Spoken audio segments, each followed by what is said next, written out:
One golden pup sat at the edge of the world that morning, shivering, silent, and waiting for someone who might never return. The snow fell like whispers, blanketing the town in a hush too heavy for words. Across the street, a weary teacher stopped in his tracks. He saw the scarf first, red against the white, and then the eyes. Soft, brave, asking for one last chance. No one else noticed the note tied gently to his collar. No one else heard the soundless goodbye that lingered in the cold. But he did. And what he found that day unraveled years of silence and stitched together hearts too broken to beat alone. This is the story of a boy who let go, a man who had lost too much, and a puppy too small to carry a world. Yet somehow, he did. Before we begin, tap like, subscribe, and ring that bell. Some stories don't just warm your heart, they rebuild it. The morning frost bit deep into the skin, even through layers of wool and worn-out coats. It was the kind of cold that settled in your bones and whispered that winter wasn't done with Milwaukee yet, no matter what the calendar said. Snowflakes drifted like slow-falling ash through the gray sky, clinging to the brick buildings and frost-covered fences of the East Lincoln district, a struggling neighborhood on the edge of the city where the wind always seemed sharper, and everything, even hope, moved a little slower. Mr. Whitaker pulled into the school's cracked parking lot at exactly 6:58 a.m., like he had every weekday for the last 12 years. His ancient Ford sedan coughed as he shut off the engine, the door creaking open in protest. He stepped out, tall and lean beneath his heavy brown trench coat, his shoulders slouched more from habit than from the weight of age. The gray in his beard had crept in fast after his wife died, and these days, most people assumed he'd always been the kind of man who talked more to books than people. But that hadn't always been true. Once, he'd been known for his booming laugh in the teacher's lounge and his warm eyes that made every student feel like they mattered. Grief had sanded those edges down to silence. He sipped black coffee from a chipped thermos, crunching through the snow toward the side entrance of Brookfield Elementary when he froze mid-step. Across the street, at the rusted bus stop that served the neighborhood's kids, something golden shimmered against the white. It was a puppy. Tiny. Alone. Mr. Whitaker narrowed his eyes. The pup sat upright, unmoving, as if it belonged to the silence. Snowflakes clung to its fur, a soft golden coat now wet and clumped, the way wool sticks to skin in a storm. Around its neck was a red knitted scarf, slightly frayed at the edges, and pinned to it a note. For a long moment, the world hushed. No cars, no footsteps. Just the old teacher and the small dog looking at one another through the flurries. He crossed the street quickly, shoes crunching over packed ice. The puppy didn't flinch, didn't back away. It simply tilted its head and gazed up with warm brown eyes too large for its round little face. There was no fear there, only a quiet waiting, as if it had been hoping for him all along. Mr. Whitaker crouched carefully. "Hey there, little one," he murmured, voice rough from the cold. "You out here all by yourself?" His fingers trembled slightly as he reached for the note, clipped to the scarf with a cheap plastic pin. The paper was wrinkled but dry, carefully folded, in blocky, uncertain handwriting, the kind that only children or the broken use when trying not to cry. It read, "His name is Sonny. He's kind. Please love him. I can't anymore." There was no phone number, no signature, just those few words that carried more ache than Mr. Whitaker expected to feel before sunrise. He swallowed hard. "Sonny, huh?" The puppy leaned into his palm, small and damp, but calm. There was a warmth to him, despite the chill, as if some small ember still glowed beneath his ribs. The teacher felt a knot form behind his ribs. He looked down the empty street. No child in sight. No adults peering from windows. Only the steady fall of snow and the weight of abandonment hanging in the air. He picked Sonny up gently. The pup was featherlight, much lighter than a 1-month-old golden retriever should be. Under the thick fur, Mr. Whitaker could feel ribs too sharp, bones that spoke of hunger and too many cold nights. Sonny didn't struggle. He just sighed, a tiny, shuddering sound, and buried his face in the crook of the old man's coat. "I don't know why you ended up here," Whitaker whispered, "but you're not alone anymore." Back inside the school, warmth greeted them like an old friend. He brought Sonny to his classroom, room 14, the one with peeling posters and mismatched chairs, and wrapped the puppy in an old fleece blanket he kept in the trunk of his car for emergencies. The small space heater under his desk hummed to life, and the smell of old carpet and chalk filled the air. Sonny didn't make a sound. He just curled into the blanket and kept his eyes on Whitaker, as if memorizing him, in case he disappeared too. As the heater began to chase away the cold, Mr. Whitaker sat down beside the pup, rubbing his tiny back slowly. The puppy shivered for a while, then settled, then, finally, slept. And in that moment, something inside Whitaker softened. He didn't yet know it was the beginning of something, that this golden pup would change more than just one day's routine. He only knew that he wouldn't, take Sonny to the shelter. Not after that note. Not after that look. He sat there in silence, coffee forgotten, the faint hum of the heater and the slow rise and fall of a puppy's breath filling the room like a heartbeat. Outside, the snow kept falling. The city kept sleeping. But inside room 14, something had awakened. Monday mornings at Brookfield Elementary had never been quiet. But that day, something was different. It wasn't just the hush that followed the snowfall or the sluggish return of students after a long weekend. It was the small bundle of golden fur curled on an old cushion beneath Mr. Whitaker's desk that changed everything. Sonny, still wrapped in the blue fleece blanket from the teacher's car, stirred slightly as footsteps filled the hallway. The lights buzzed overhead, and the scent of chalk, dry erase markers, and cafeteria oatmeal crept into the classroom. Mr. Whitaker, now in his usual faded gray slacks and soft brown sweater, looked down at the pup and sighed. He had told himself this was temporary. Just a day or two. But there was something about the way Sonny's head rose every time he moved, trusting, quiet, ready, that made it impossible to leave him behind. At precisely 7:45, the first student entered. Her name was Keisha, an 11-year-old with box braids and a permanent look of skepticism. She stopped short when she saw the puppy. "Mr. Whitaker, is that real?" she asked, her voice low but amused. Before he could answer, the others trickled in. Jamal with his oversized backpack, Micah with a coat still dusted in snow, the twins Hannah and Hope with their synchronized steps and whispers. In less than a minute, the whole class was crowded near the desk, whispering, gasping, trying to suppress squeals of excitement. Sonny blinked at them, unbothered, then did something unexpected. He yawned, rolled over, and placed one paw lazily on the edge of the carpet, as if he had done this all his life. Mr. Whitaker raised a hand. "He's here just for a little while. His name is Sonny, and yes, he's very real, but he's also tired, and I expect you to treat him with the same respect you give each other." Keisha raised an eyebrow. "But we don't treat each other that nice." A few kids snickered. Mr. Whitaker didn't. "Then maybe it's time to change that." Despite the laughter, something began to shift that day. Students who were normally slow to open their books found themselves stealing glances under the desk. Others, once disengaged, volunteered to read aloud, hoping Sonny might somehow be impressed. Even lunchtime felt different, quieter, calmer, as though the presence of the tiny dog had softened the sharp corners of their day. In the back row sat Emma. She was a wisp of a girl, thin, pale, with dark hair that hung in uneven layers as if cut in hurried snips. She had mild cerebral palsy, which made walking slow and her left hand curl inward slightly.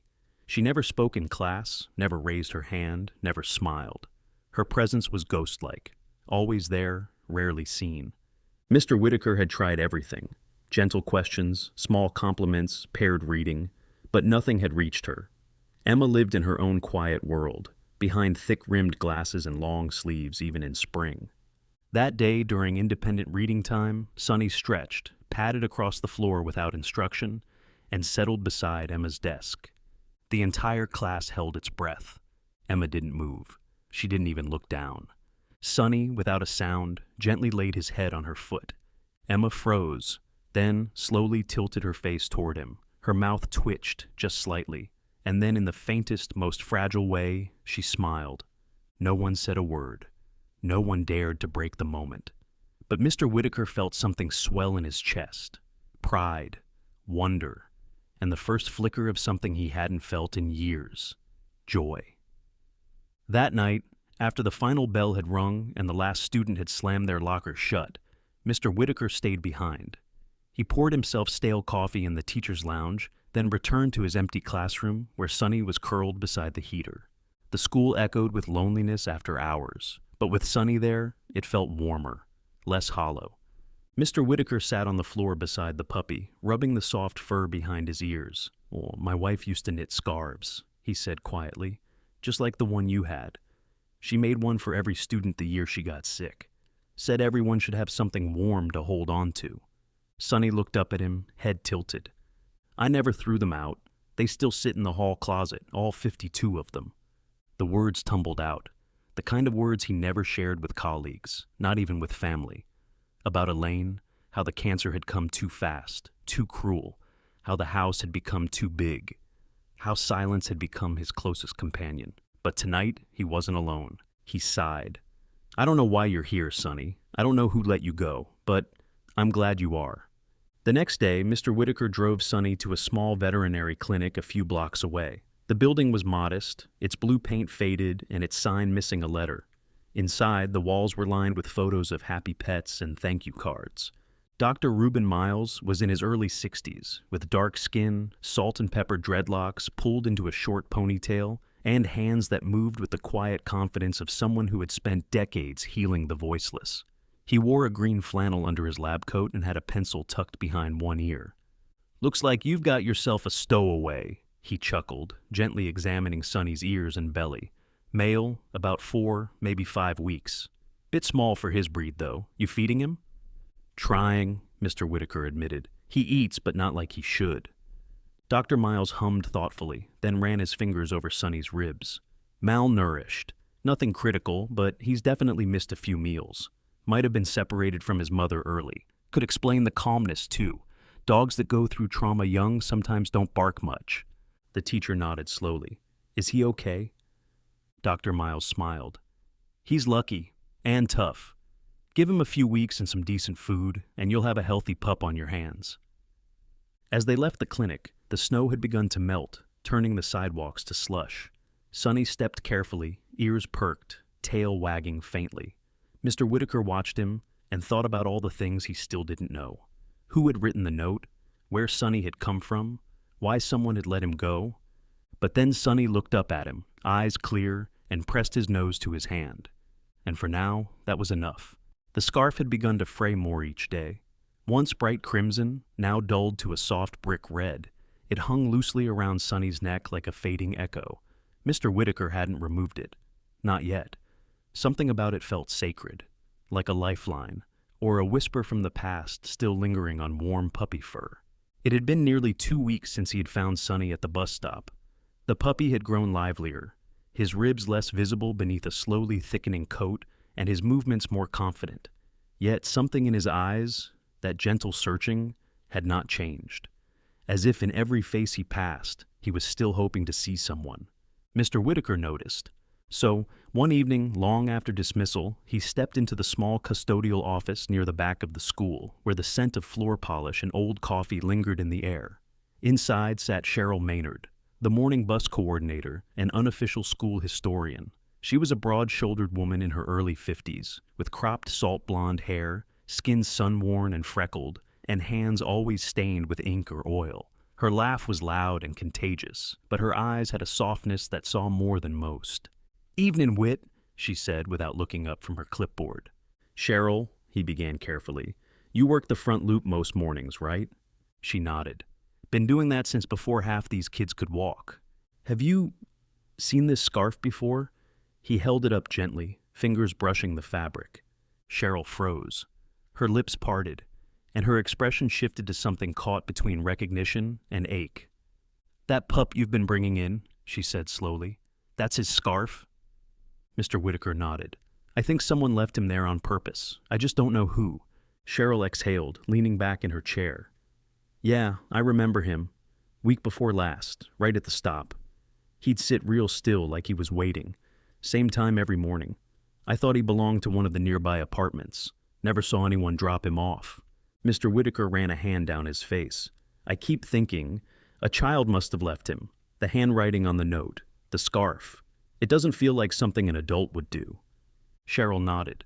"Poor kid, must have been breaking their heart."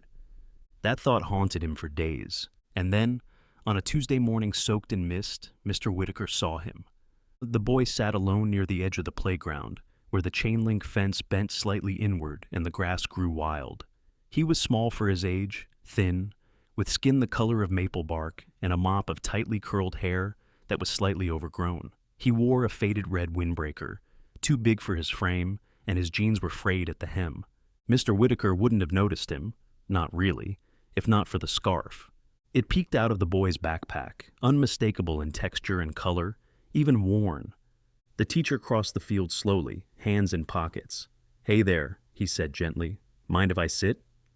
The boy glanced up, startled, then looked down quickly. "Okay," he murmured. Mr. Whitaker sat beside him on the concrete ledge, silence stretching like a taut string between them.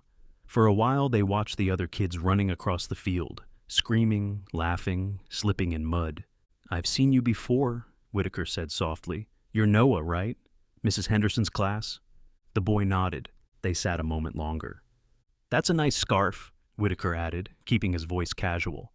Noah stiffened. Then, quietly, he whispered, "It was his."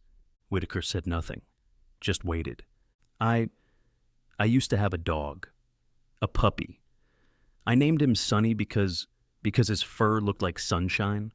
I used to take him to the bus stop every morning." His voice cracked. "But then, we had to move. My mom lost her job. We couldn't stay in the house. The new apartment doesn't allow dogs. She said we had to give him up." Mr. Whitaker looked at him carefully. "But you didn't take him to a shelter." Noah shook his head hard. "I couldn't. I thought, if I left him at the school stop, someone kind might find him. Someone who'd love him." Mr. Whitaker swallowed thickly. "Someone did." Noah turned, wide-eyed. "I found him," the teacher said. 2 weeks ago. He was sitting there, just like you said, scarf and all. I named him Sonny again, because I figured that's what he already knew." Tears welled in Noah's eyes. "Is he okay?" "He's better than okay," Whitaker replied. "He's changed everything." Noah wiped his sleeve across his cheek. From his pocket he pulled out something small, a worn leather string with a tiny bell tied to it. "He used to wear this when we played at home, so I could hear him coming." He hesitated, then held it out. "Can you give it back to him?" Mr. Whitaker took it with both hands, like it was something sacred. "I think he's been waiting for this." That Saturday, Mr. Whitaker drove to Ridgeview Park, a quiet space with winding trails and a small lake, just a few blocks from Noah's new apartment. The morning air was crisp, and birds chattered lazily in the trees. He had called Noah's mother ahead of time, a tired but kind-sounding woman named Renee, who worked night shifts at a care facility. She agreed softly to let them meet. Noah stood near a bench, bundled in the same red jacket, his eyes scanning the path like a sentry on watch. Sonny sat in the passenger seat, ears perked. The moment the door opened, the puppy sprang down, paused, sniffed the air, then spotted him.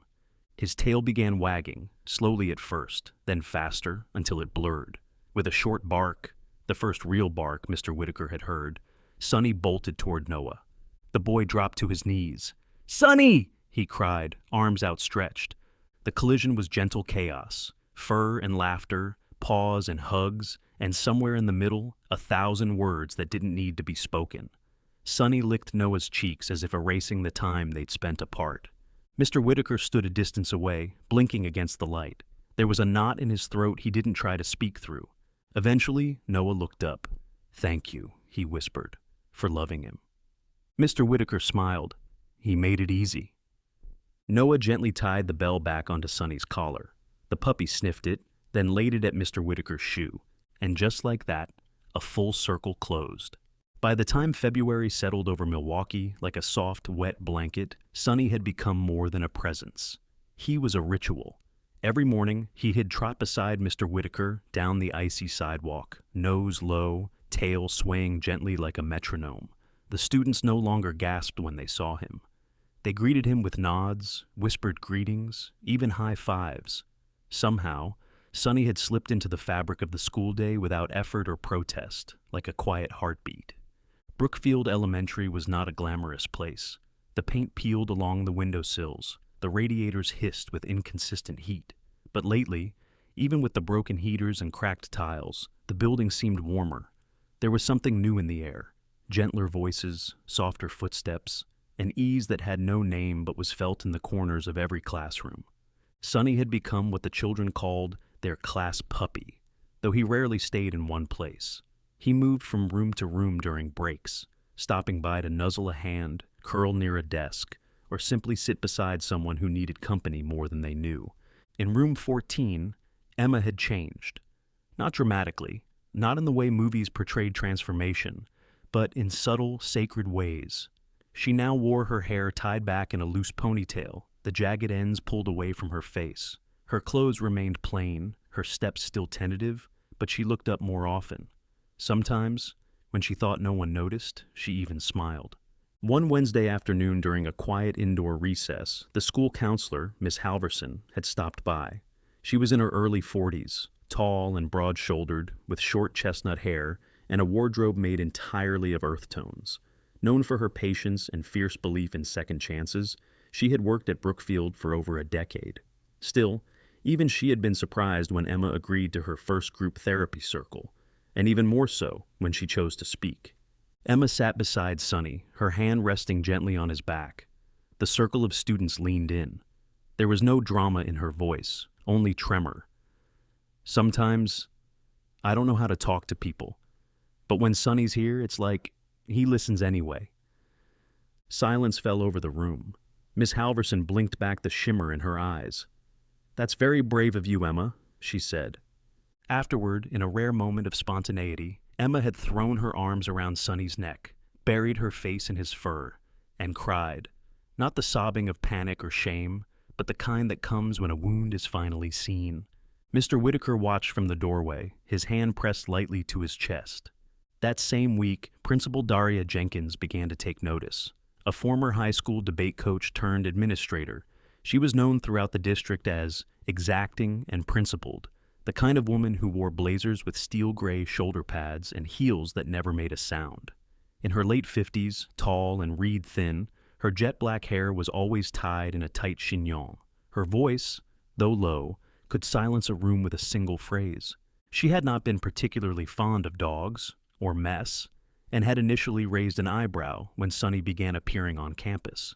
But Principal Jenkins was not unreasonable. She believed in results, in growth, and most of all, in data. And what she saw over the past month defied everything she expected. Discipline reports were down, classroom participation was up. Even the most difficult students, like Tyrone Mason, who used to storm out of class twice a week, now remained quietly seated when Sonny wandered by.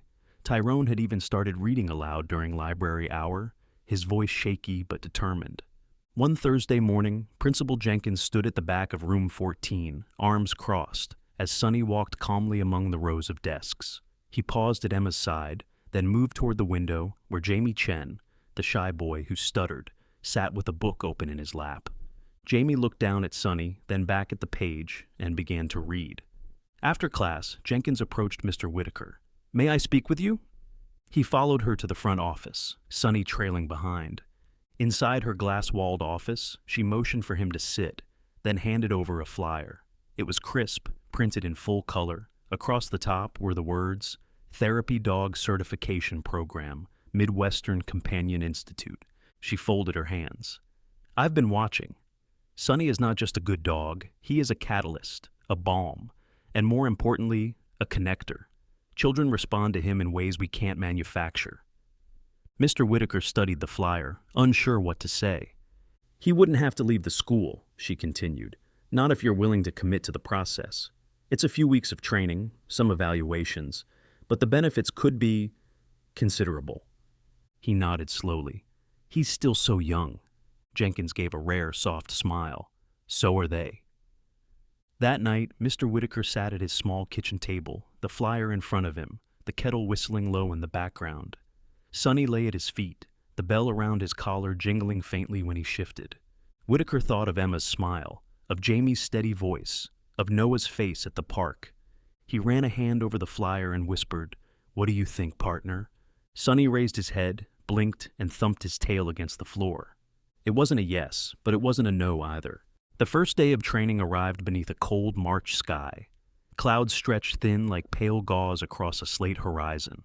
Mr. Whitaker stood outside the Midwestern Companion Institute, gripping Sonny's leash tighter than necessary. The building, nestled just past the city line, was low and broad, painted a pale tan with bold navy letters arched over the entrance.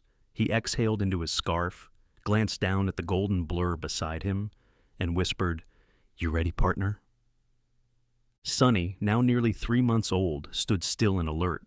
His fur had thickened, growing richer in color, a blend of soft wheat and sunlit gold, and his eyes retained that same soulful calm, as if he were always listening to something no one else could hear. He wagged his tail once, gently, then looked toward the door. The lobby was warm and smelled faintly of cedar and biscuits.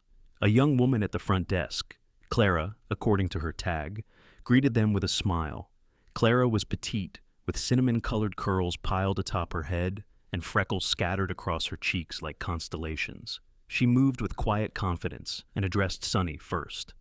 "Well, aren't you just sunshine wrapped in fur?" she cooed, reaching over the counter to offer her hand. Sonny sniffed, then placed a paw gently in her palm. Clara grinned. "He's going to steal hearts, I can already tell." They were assigned to a trainer named Garrett Holm. Garrett was in his late 40s, tall and broad-chested, with a beard that looked like it had been carved from iron shavings. His eyes were pale green, sharp but not unkind, and his left knee bore a slight stiffness from an old motorcycle accident, a fact he mentioned with a grim chuckle when he knelt to greet Sonny. "You're young," he muttered, running a calloused hand down the pup's back, "but I've seen softer souls do harder things." The next 3 weeks were rigorous. Sonny was put through exercises that tested patience, focus, and resilience. In one room, wheelchairs zipped across linoleum, alarms blared, and metal trays clattered noisily to the floor. In another, actors mimicked children's tantrums while trainers observed the dog's reactions. Most flinched, some barked, a few froze. Sonny did none of those things. He watched, waited. Then, without command, often moved toward the noise, not out of curiosity but with a strange and steady purpose, as if offering himself to share in the storm. "What you've got here," Garrett said one afternoon, wiping his brow, "is a pup with the old soul of 1,000 dogs." Mr. Whitaker smiled, exhaustion tugging at the edges of his features. "I think he's just trying to find someone who needs him." Garrett nodded slowly. "That's exactly what therapy dogs do." During the final week, the real test came. Garrett had arranged for Sonny to visit the Maple House Center, a halfway home for displaced youth and children recovering from severe trauma. It was a square brick building tucked behind a row of shuttered shops, its interior sparse but clean. The staff greeted Sonny with cautious optimism, their eyes tired but kind.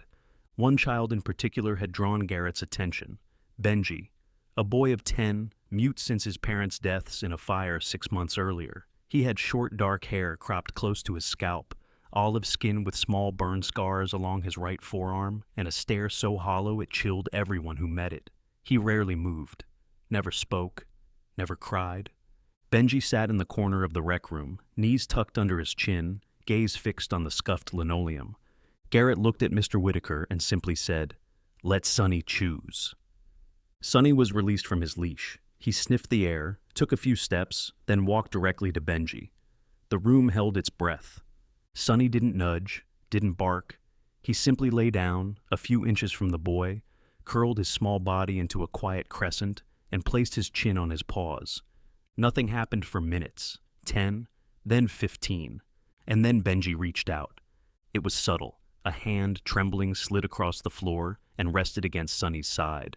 The dog didn't move, didn't wag, just breathed. A soft sound followed, not a word, not a sob, just breath, escaping like a long-held sigh. Then the tears came. Benji curled around the puppy and wept, the kind of weeping that shook his small frame and soaked Sonny's fur. No one spoke, no one dared. Mr. Whitaker's throat tightened as he watched. Later that night, as he dried Sonny with a warm towel back at the Institute, Garrett entered with a manila folder. "He passed everything," he said, "with scores I've only seen from veterans. And he's what, 3 months?" "Just about," Mr. Whitaker murmured, voice thick. Garrett handed him the papers. "We'll do the ceremony next week. Small deal, but news outlets sometimes show up for the feel-good angle." And they did. 2 days later, a local Milwaukee station aired a short segment titled "The Puppy with the Golden Soul." It featured footage of Sonny working with children, a few words from Mr. Whitaker, and a brief clip of Sonny lying beside Benji's bed, eyes closed in contentment. The piece went modestly viral, shared among teachers, parents, and pet lovers across the Midwest. But for Mr. Whitaker, the most touching message came from Noah's mother, who emailed late one night. He watched the whole story 3 times, said, "That's my Sonny," and he smiled the whole way through. That was the moment Mr. Whitaker realized Sonny wasn't just healing others. He was mending the broken parts of everyone he touched, gently, silently, completely. The nursing home sat at the edge of a quiet block in East Milwaukee, not far from the public library and across the street from a small frozen duck pond. It was a long brick building, once painted cream but now faded with age, with a sign that read Meadow Ridge Haven in soft teal letters barely visible beneath a crust of snow. Inside, the air carried the scent of antiseptic and lavender powder, of time slowed to a whisper. This was not a place for miracles, not until Sonny walked in. It was a Tuesday morning in late March, and the sky outside had turned a flat, sullen gray. Mr. Whitaker stepped through the main entrance with Sonny at his side, now wearing his new navy vest that bore the embroidered words, "Certified Therapy, Dog, Wisconsin State Program." The vest hung slightly loose on Sonny's growing frame, his chest still narrow, but his steps were confident, his ears perked. It was only their second week at Meadow Ridge, but the receptionist, an elderly black man named Harold, smiled when he saw them. Harold had once been a jazz pianist, now retired with arthritis in both hands. He wore thick bifocals and always kept a pocket radio nearby tuned to old blues. "Morning, Professor," he said with a grin, using his affectionate nickname for Whitaker. "You brought sunshine with you again?"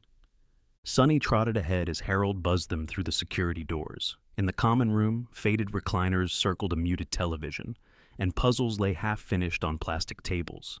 Residents sat in various states of wakefulness, some dozing in chairs, others staring through windows as though trying to remember something just out of reach. And then there was Lucille. She sat in a high-back chair near the window, a crocheted shawl draped over her small shoulders.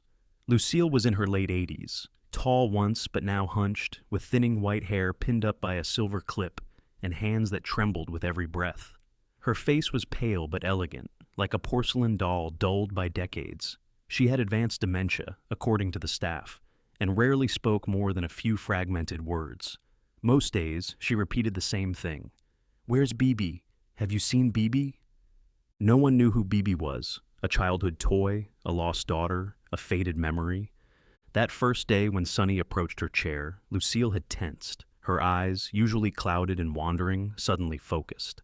Sonny sat quietly at her feet and looked up at her, not with expectation, but with patience. And she said it. "Bibi?" Not in confusion, not in despair, but as if she had found him. Her voice cracked, her hands trembling reached forward, and Sonny gently placed his chin on her knee. From that moment on, Lucille waited by the window every Tuesday morning. Word of Sonny spread through the home quickly. Residents who once refused social events began to ask when the puppy would return. Mr. Carlson, a retired Navy cook with a bad temper and a sharper tongue, began saving small pieces of cheese crackers for Sonny in a napkin. Mrs. Alvarez, nearly blind, asked if she could knit him a blanket. "Something warm for his small heart," she said. Even the staff noticed a change. Fewer outbursts, less restlessness, a quieting of fears that normally haunted twilight hours. Sonny moved through Meadow Ridge like light through stained glass, not loud, but transforming everything he touched. Then, one Friday afternoon, the forecast shifted.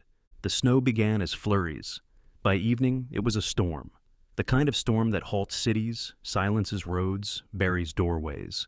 Brookfield Elementary closed for the first time in 4 years. All visits were suspended. But inside the little green house Mr. Whitaker called home, there was warmth. The power flickered once, then went out completely. He lit candles in thick glass jars, lined the windows with towels, and brought blankets into the living room. Sonny followed him from room to room, tail wagging softly, eyes bright. That night, they cooked soup on a portable gas stove, read paperbacks by candlelight, and huddled beneath 3 layers of quilts. Mr. Whitaker wore his thickest socks, and Sonny slept curled beside him on the couch, his soft snores mixing with the wind howling beyond the windows. In that silence, Mr. Whitaker looked down at the dog tucked against his side and realized something he hadn't dared say aloud before. This wasn't just his companion. This was home. He whispered into the dark, "I didn't rescue you, did I?" Sonny stirred, lifted his head, and placed a paw gently over Mr. Whitaker's hand. "No," the teacher murmured, "you rescued me." The storm lasted 2 more days, but when the city finally stirred and Meadow Ridge reopened its doors, Lucille was already waiting. When Sonny entered the common room that next Tuesday, she whispered, "You came back, BB," and for the first time in weeks, she laughed. Spring arrived in Milwaukee, not as a burst, but as a thaw. It crept in quietly, melting the edges of frozen sidewalks, coaxing daffodils from thawing soil, and softening the hard shell winter had left behind. Trees shed their white crust and blushed green again. On the morning of the annual Brookfield Spring Day, the sky stretched wide and blue, cloudless and full of promise. In room 14, sunlight spilled across the linoleum floor. Mr. Whitaker stood at the window, watching students gather in the courtyard below. Balloons bobbed in the wind. A stage had been erected near the flagpole, and bright posters fluttered with glittered letters announcing, "You belong here. Spring Celebration 2025. At his feet, Sonny sat alert, tail tapping lightly against the desk. Now nearly 4 months old, the golden retriever pup had grown taller, his legs lanky but graceful. His fur gleamed honey blonde in the sun, thick and well-groomed, and the small brass tag on his collar chimed softly as he moved. The tag read simply, "Sonny, Therapy Dog." Mr. Whitaker adjusted his tie, a striped one, navy and gold, then bent to straighten Sonny's vest. "You're the guest of honor today," he said with a half-smile. "Try not to steal the show entirely." Outside, the field was a mosaic of laughter. Parents mingled with teachers, students raced through inflatable tunnels, and music played from portable speakers near the stage. Folded chairs lined the perimeter of the blacktop, and clusters of picnic blankets scattered across the grass. Principal Jenkins stood near the stage in a cream blazer and matching pumps, clipboard in hand. Her tightly pulled hair had been softened with a small lavender pin today, a rare concession to festivity. She motioned to Mr. Whitaker as he arrived. "Right on time," she said crisply, though her eyes warmed at the sight of Sonny. "He'll be introduced after the student speakers." Sonny sat at Mr. Whitaker's side, unbothered by the noise, eyes scanning calmly, as if reading the room like an old soul. Minutes later, the program began. The first student to speak was Carlos Gutierrez, a 5th grader with a big voice and an even bigger heart, who read a poem about friendship. Then came Tara Nguyen, who shared a short story about her first week at school when she had been too nervous to eat lunch, until Sonny nuzzled her hand and sat beside her tray. Finally, Emma stepped forward. She wore a pale blue dress with embroidered daisies around the hem. Her once untamed hair was neatly pinned back, and though her legs trembled slightly, her face was steady. Emma stood behind the microphone, pausing for a moment as the crowd quieted. Her gaze found Sonny, and she smiled. "I used to feel invisible," she began, her voice soft but clear. "I didn't speak. I didn't know how to fit in. People saw my wheelchair, my quiet, not me." The field was silent. Then Sonny came. He didn't look away. He just sat there, like he was waiting for me to be ready. And because of him, I finally felt seen. A wave of stillness passed through the crowd. Some parents dabbed at their eyes. Miss Halverson, the counselor, clutched her chest with both hands. Emma continued, her voice growing stronger. "I think sometimes we all need someone who doesn't ask us to be loud or brave or different. Just someone who stays." She turned towards Sonny, who tilted his head slightly, as if understanding every word. "Thank you, Sonny," she said, "for seeing me." Applause thundered across the field. When it died down, Principal Jenkins stepped forward. "And now," she said, her voice gentler than usual, "we invite our therapy dog and his handler, Mr. Whitaker, to join us on stage." Mr. Whitaker led Sonny up the steps.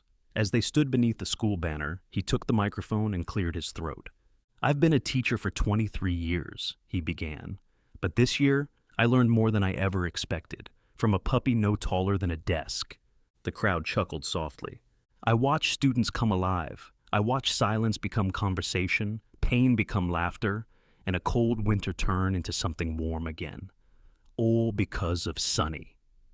He paused, looked down at the golden dog sitting calmly by his feet, then added, "He didn't just help the students, he helped me, when I didn't even know I needed it." A small figure broke from the back of the crowd then, a boy in a soft gray hoodie, dark curls bouncing with each step. It was Noah, now taller, his face fuller, his shoulders more assured. He walked up to the front, and the crowd parted without hesitation. He held something in his hands, a navy blue collar with a polished silver tag. He looked up at Mr. Whitaker, eyes bright. "Can I?" Whitaker nodded. Noah bent, gently removed the old collar from Sonny's neck, and replaced it with the new one. The tag shimmered in the sunlight, freshly engraved, "You're my brave." The audience hushed.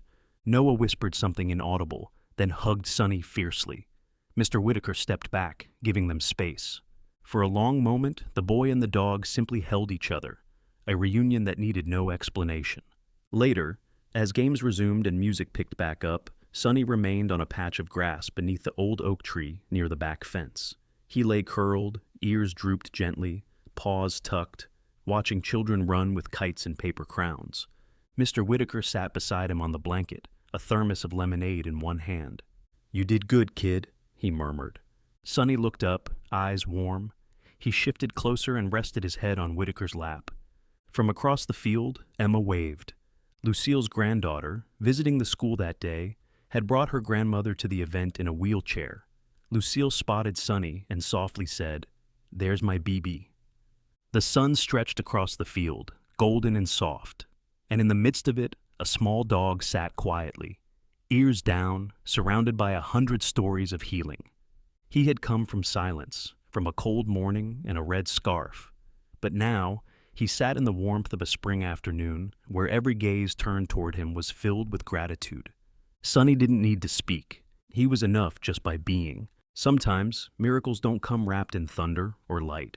Sometimes they arrive on 4 quiet paws in the snow with a red scarf and a note that simply asks for love. Sonny was never just a puppy. He was a whisper from something greater. A soft reminder that even in the coldest winters of our lives, God does not forget us. He sends warmth in unexpected forms. He sends healing through the smallest messengers. If you've ever felt invisible, unheard, unworthy of kindness, let this story remind you. You are seen. You are deeply loved. And sometimes, heaven sends its angels in fur. If this story touched your heart, please like, comment your favorite moment, and subscribe to join us on more journeys of hope. Share it with someone who might need a reminder today that love still finds its way, even through broken streets and broken hearts. May God bless you for every tear shed, every smile shared, and every moment you stayed with us. And may you, like Sonny, be the light in someone else's dark. Until our next story, keep your heart open, because grace often arrives when we least expect it.